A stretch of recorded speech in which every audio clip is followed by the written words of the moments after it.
নমস্কার বন্ধুরা, কেমন আছো সকলে? আশা করি আমরা যে যেখানেই আছি আপন আপন কর্মগুলোকে, আপন আপন দায়িত্বগুলোকে ভালোবাসা আর সততার সাথে সম্পূর্ণ করার আপ্রাণ চেষ্টা চালিয়ে যাব। আর আমরা আমাদের এই সাধনায় মা বাবার আশীর্বাদে, গুরুর কৃপায় আর পরমেশ্বরের ইচ্ছায় সফল হব, এই শুভ কামনা দিয়ে এসো শুরু করি। আবার পেয়ে শ্রোতা, গল্প বলল ট্যাঁ, ছোট্ট মানুষের ছোট্ট গল্প, লেখিকা শ্রীমতী বাণী পাত্র, আর গল্পের নাম লুকোচুরি। আর আজকে হলো পর্ব শুরু। ছোট্ট মানুষের জীবন কথা কাহিনীতে বলা আছে, ট্যাঁটারা ভাড়া বাড়িতে আর থাকে না। এখন নতুন জমি কিনে বাড়ি তৈরি করেছে, সবাই সেখানে বসবাস করে। কয়েকদিন যেতে না যেতে হঠাৎ একদিন মাঝরাত্রিতে একটা দুঃসংবাদ এলো। অনুর বউ পিসেমশাই ইহজগতের সকল বন্ধন কাটিয়ে অন্য লোকে চলে গেছেন। সকালবেলাতেই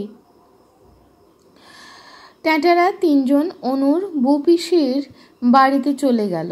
ক্রমে ক্রমে এক এক করে অন্য আত্মীয় স্বজনেরা ওই বাড়িতে এসে উপস্থিত হলো।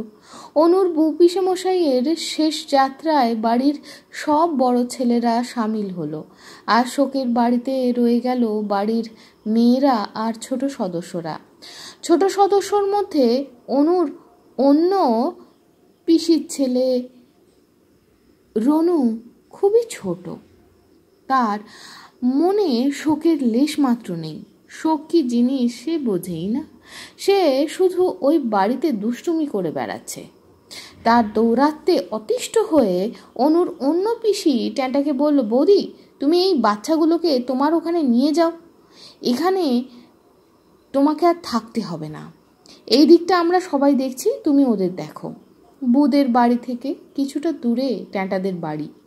ট্যাঁটা অনুকে আর অনুর অন্য পিসির ছেলে রনুকে নিয়ে নিজেদের বাড়ি চলে এলো।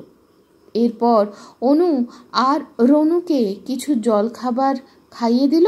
তারপর বাড়ির সামনে কমন প্যাসেজে অনুরা খেলতে লাগলো। বাড়িতে ফেলে যাওয়া কাজগুলো এক এক করে সেরে ট্যাঁটাও নিজে কিছু খেয়ে নিল। তারপর অনু আর রনুকে ডাকলো, তোরা চলে আয়, তোদের চান করিয়ে দেব। খেলতে খেলতে দুজনে চলে এলো। ট্যাঁটা রনুকে চান করে দিল আর অনু নিজে চান করে নিল। চান করে অনু মাকে বলল, জানো তো মা, রনু খেলতে খেলতে বারবার ও বাড়ি অর্থাৎ অনুর ঠাকুর দাদার বাড়ি চলে যাচ্ছিল। কেননা ওই বাড়িতেই যে সব আত্মীয় স্বজন বুদের বাড়িতে এসেছে, তাদের খাওয়া দাওয়ার ব্যবস্থা করাও হয়েছে। এটা অনুকে বলল, তোদের আর বাইরে খেলতে হবে না, তোরা বাড়ির ভেতরে খেলা কর। এই বলে ট্যাঁটা নিজে চান করতে চলে গেল। ট্যাঁটা চান করে বেরিয়ে এসে দেখে ঘরের ভিতরে অনু আছে, রনু নেই। ট্যাঁটা অনুকে জিজ্ঞাসা করলো, রনু কোথায় গেল? অনু বলল, আমরা তো লুকোচুরি খেলছি, এ ঘর সে ঘর খুঁজো, রনুকে কোথাও পাওয়া গেল না। ট্যাঁটাদের বাড়ির পশ্চিম দিকে কচুরি পানা ভর্তি জলা জমি, উত্তরে অনেকটা নিচু জমি, সেখানেও নামা যায় না। আর পূর্ব দিকে যে জমি ছেড়ে বাড়ি তৈরি হয়েছে, সেই জমি লাগোয়া লোহার তৈরি গেট, সেই গেট দিয়েই ট্যাঁটারা বেশিরভাগ যাতায়াত করে। ওই গেটে তালা লাগানো আছে। আর দক্ষিণ দিকে সদর ঘরে রাস্তায় বেরোবার একটা দরজা আছে, ওই দরজাটাও ভেতর থেকে বন্ধ। এই রকম অবস্থায় ট্যাঁটা খুব ভয় পেয়ে গেল। 3-4 বছরের ছোট্ট রনু তবে গেল কোথায়? কি জানে বাবা কোথায় গেল। হ্যাঁ, আচ্ছা, আমরা জেনে নেব পরের সপ্তাহে পরের পর্বে। কেমন?